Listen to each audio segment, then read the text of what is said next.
Thank you. I have some prepared remarks, but I also want to comment. In the time that I've been involved with this movement of we would call them Sudbury schools, right? But I'm not sure you use the word Sudbury in your model, but it's the same thing. So anytime I go to a school like this, I walk in and I can tell immediately that it's very similar to mine. And it's the same with this one. Even though I didn't get to be here yesterday when there were kids here, walking in the building here, meeting with the staff, et cetera, it's very clearly a school very much like mine. And I think what I've heard tonight, in 5 years, what you guys have accomplished is tremendous. The stories that have preceded my tale here tonight are wondrous. And after only 5 years, I think you've really made it. I think you guys have a real treasure here. This is a fantastic place. So I'll go on with my prepared remarks. So in 1988, I graduated with a degree in history and a powerful desire to teach. It didn't matter where. During that awkward phase between graduating and getting hired, my days were filled with working with kids in an open space program. And one day, I got home and I had on an answering machine, which some of us remember what answering machines are, right? Yeah, it has tape in it, right? Anyway, there was this message that says, "Hi, Larry. This is Larry from Less Normal High School. Give me a call. I'd like to interview you." I thought, Less Normal High School? I'm sure that's what I heard. So my then girlfriend, later to be my wife and mother of our children, we drove out to this very impoverished school district north of Denver for my interview with a man named Larry. And it turned out the school was Les Arnold High School, not Less Normal. Right? Nonetheless, it turned out to be less normal. But my 10 years there were formative and changed the course of my life and laid the groundwork for Alpine Valley School, which is the school that my wife and I started. So my students at that point were dropouts who, to their credit, were trying to get some kind of credential so that they could find employment and better their very tough lives in one of the most depressed areas of Denver. And for some reason, I bonded strongly with them. I enjoyed working with them, and I enjoyed talking with them. And keep in mind, at that point, I was 22, so many of my students were not much younger than me. The program allowed me a great deal of freedom to teach as I saw fit. It also allowed me the time just to sit and talk with them. The conversations would invariably turn to schooling, our one common experience. I was a good student in my schooling career and had the good fortune of attending what was considered to be a great school. Yet, as I talked with my students from a much different schooling situation, much of what they said resonated with my own experiences. What I heard in conversations with hundreds of kids over the course of those years fundamentally altered the way I viewed education and human beings. Over and over, I heard the same thing. One, when a student has a real need to learn, when their need is theirs and theirs alone, they don't need me to teach them. They can do it themselves. Number two, nearly all of my students dropped out mentally in 4th grade, but physically at 15. And with very few exceptions, these dropouts were very intelligent. And I'll touch briefly on each of these 3 points. My students had to master reading, writing, math in what is arguably a pretty high level. The GED test was not an easy test to pass. And in later years, we conducted some tests of the conventional school graduates in the district and found that many of them couldn't pass the GED tests. That study was quickly buried. Of course, we didn't talk about that. But I digress. These kids were 17 through 21, and they'd returned to get some sort of credential. Most of them had their own kids. Most of them had jobs. When they showed up in my classroom, they were tired and just needed to get the work done. These kids came in, some having been gone from school for years. And with precious little teaching help from me, they taught themselves how to read, write, do math, basic geometry, algebra, write extemporaneously. They had a need to learn, and they learned what they need to know in that moment. Now, I hesitate to dwell on too much teacher bashing or system bashing, but it needs to be mentioned that, if only briefly, I spent 10 years in the public school system, my wife even longer, and she and I were both products of the system and believe deeply in the importance of teaching and education. The burdens that were and are placed on classroom teachers are untenable. No matter how loving and kind a person is, the system forces teachers into roles that separate them from students. Our common humanity fades into the background. The obsessive focus on measurement and tests and rubrics, etc., leave a gaping chasm in what should be a very human experience of older people hanging out with younger people, teaching them how to live.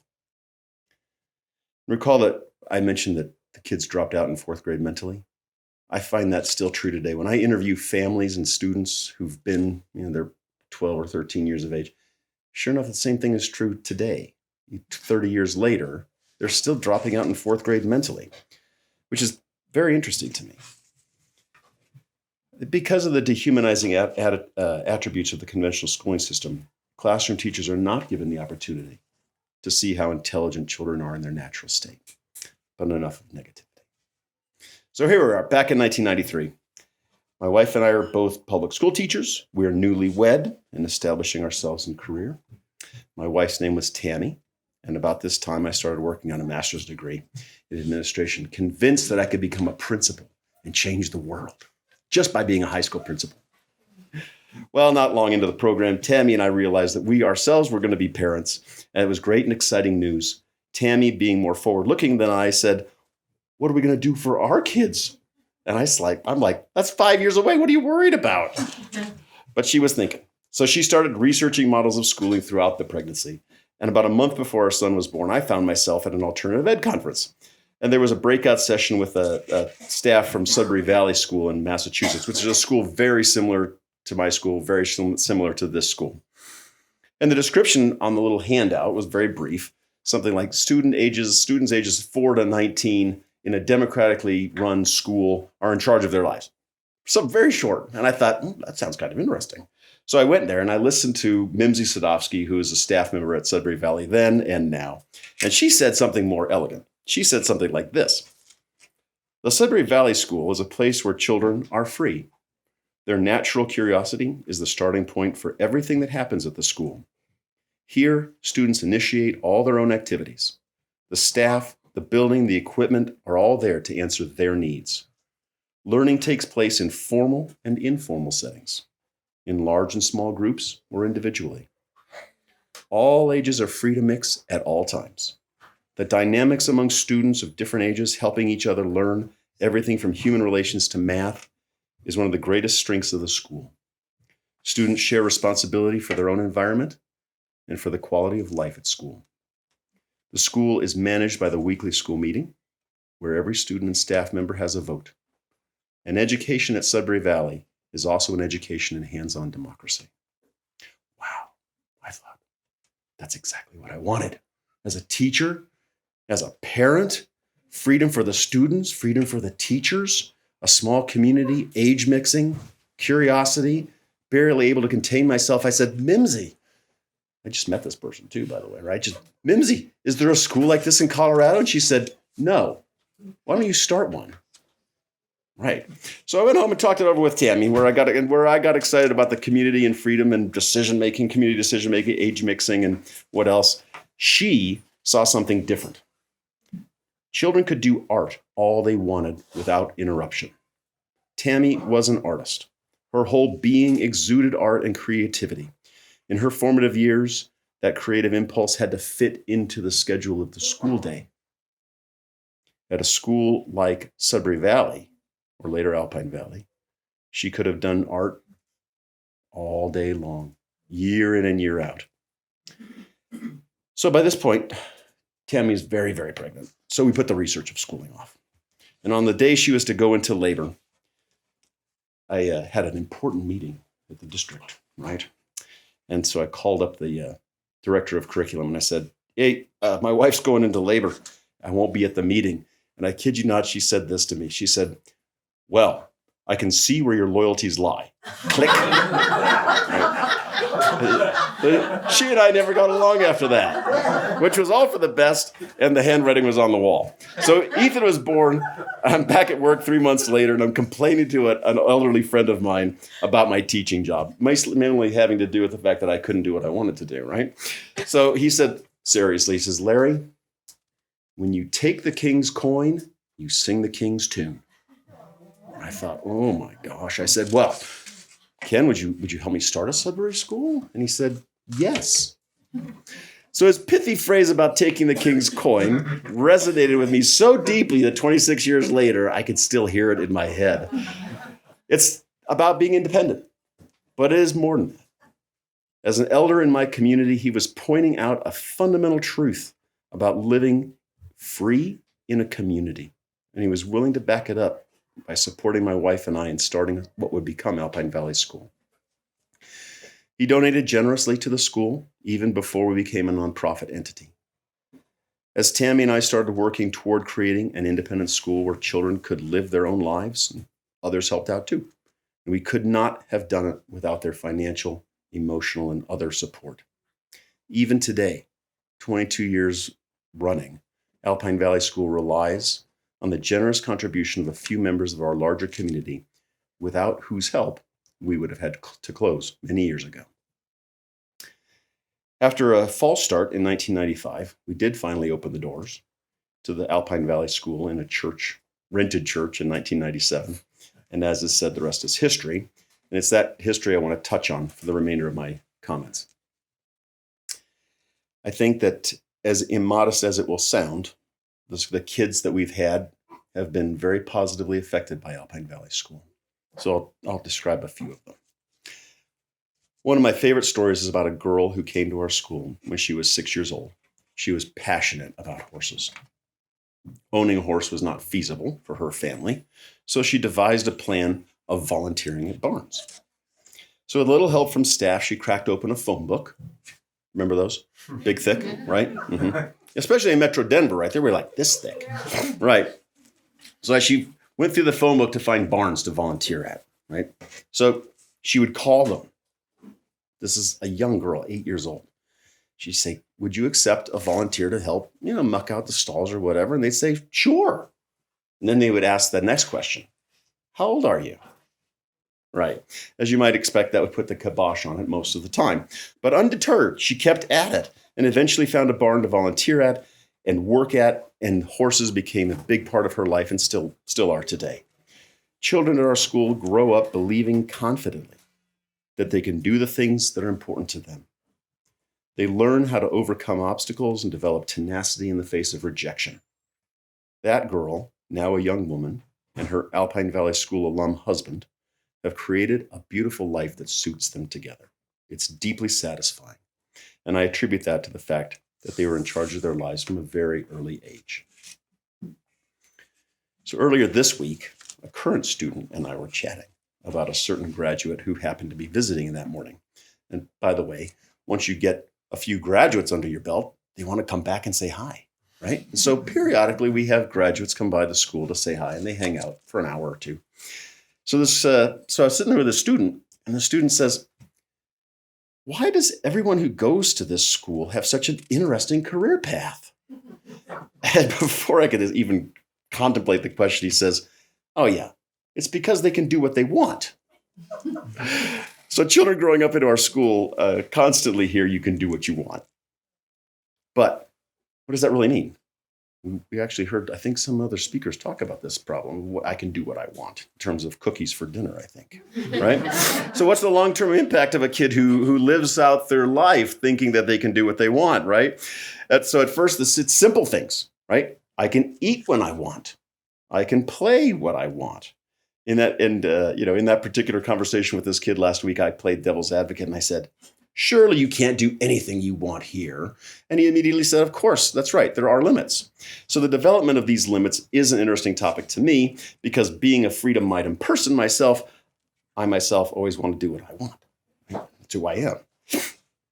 So eventually, all of us in the school run into a conflict with others.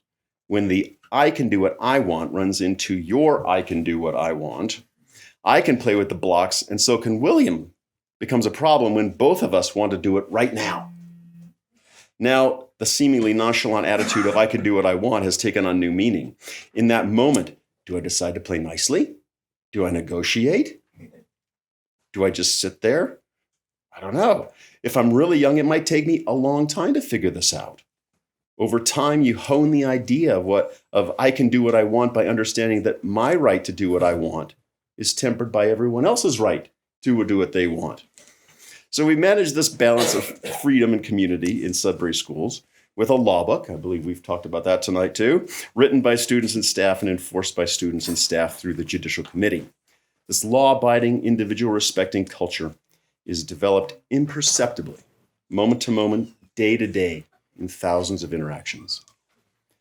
A young human being who's preparing to enter the society that holds individual liberty as a cornerstone is best served by practicing on a daily basis how to live with others while doing what you want to do. Put another way, how do we live peacefully with each other in a society where everyone else's right to do what they want to do runs into someone else's? Imagine how the world would be different if people learned early on that you can't encroach on other people's rights. As the students at Alpine Valley School get older, different facets of the issue become evident because the stakes become larger. Perhaps what I can do, what I want, takes a bit of fundraising or permission from an official body in the school. A few years ago, when a group of students wanted to go traveling, they raised money over 2 years to fully fund a trip around the state of Colorado. So I can do what I want became, I can do what I want, but I have to earn it. Each one of these kids still talks about that experience, even though they're now relatively old and close to their 30s. But they talk about it still. It was a formative experience for them. Another example, it involves my son, Ethan. So Ethan, of course, today is an old man. He's like 26. He's terribly old. So at Alpine Valley School, we have a huge sandbox. And Ethan was always digging holes in the sandbox. Channels, digging holes, channels, worlds, making worlds, creating things. And always doing this. And not just when he was a little kid. He was playing in the sandbox when he was 18, right? Mostly, sometimes with little kids, right? Because it kind of works that way in a school where there's all ages. So beginning about age 12, Ethan starts digging holes. And each year, the holes got deeper and deeper.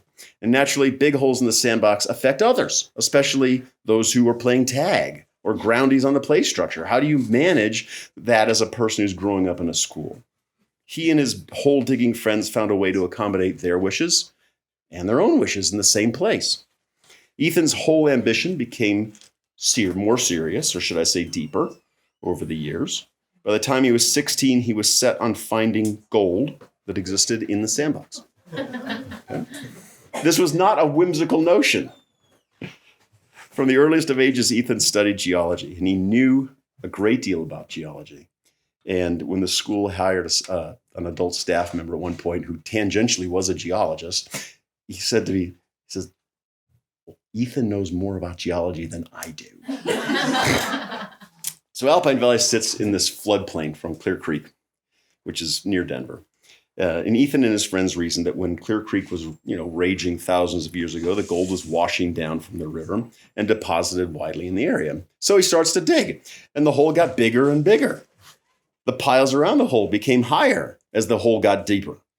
The official worrywart of the school, also known as Larry, and not a real position, made sure that there was shoring and the hole was covered when not in use. And the same worrywart was also the school's grounds clerk, which is an actual position.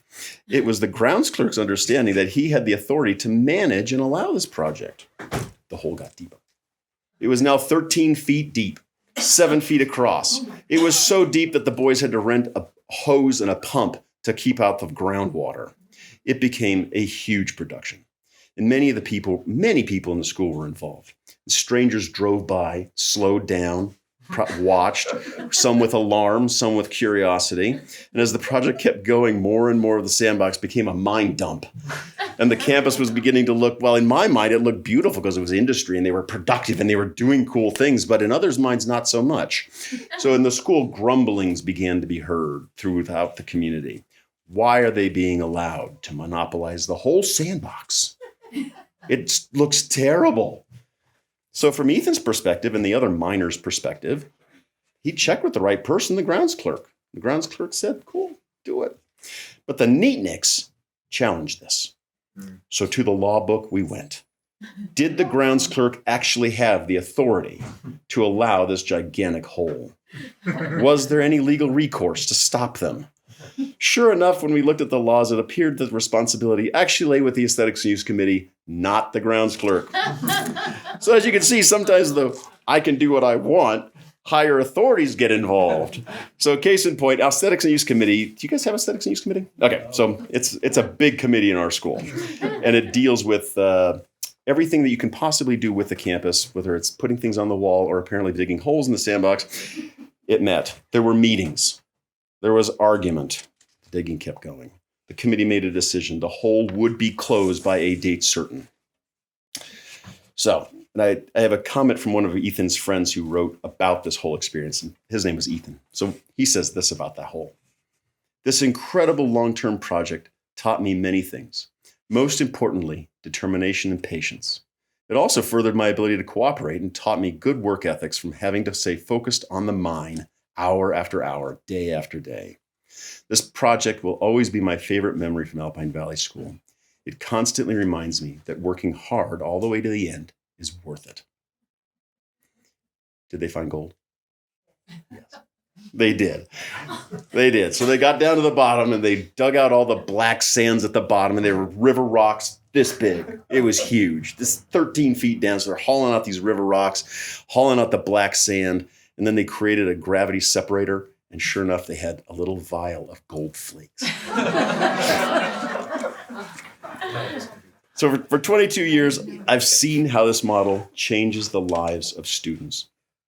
Whether they enroll young or as tweens or as teens, students who learn the deeper meaning of I can do what I want, graduate from our schools knowing their own interests and how to achieve their goals.